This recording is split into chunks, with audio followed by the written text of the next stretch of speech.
The giant Ploufardo. There lived a giant unlike any other. His name was Ploufardo. Ploufardo wasn't the scary kind of giant who roared and stomped. Oh no, he was gigantic, yes, but he was also gentle, funny, and incredibly clumsy. He tripped on butterflies, mistook clouds for pillows, and once tried to pet a goat, but accidentally launched it into a haystack with a sneeze. Still, everyone in the valley loved Ploufardo because he had a golden heart and a very, very loud laugh that made birds fly backward. Each year, the village of Petit Pomme held the Great Pie Day Festival, where everyone brought a homemade pie. There were cherry pies, apple pies, mud pies made by toddlers, and even a surprise pie that once exploded with glitter.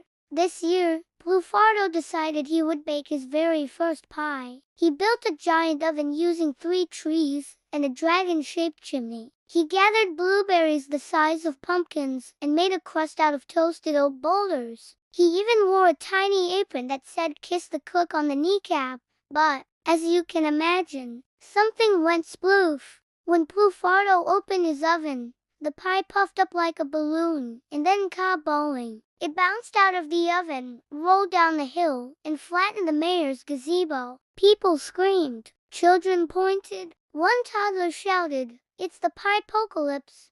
Ploufardo's ears turned red. He bowed his head. "I ruined everything," he said with a sniff. But little Mina, the mayor's daughter, walked up, tugged his apron, and said, "You didn't ruin it. That was the most exciting pie in history. Can you do it again?" Everyone cheered. From that day on, Ploufardo became the village's official festival starter. Each event began with one of his ploutastic creations, a pie, a pudding, or a pancake so big you could sled down it. But more importantly, people learned to see Ploufardo not just as a clumsy giant, but as someone brave enough to try, kind enough to care, and fun enough to be unforgettable. He still tripped over dandelions. He still sneezed like a thunderstorm. But no one minded because they knew Ploufardo's heart was even bigger than his feet. Moral of the story: being different isn't a problem, it's a gift. Sometimes the clumsiest people have the biggest hearts, and every mess can lead to a moment of magic.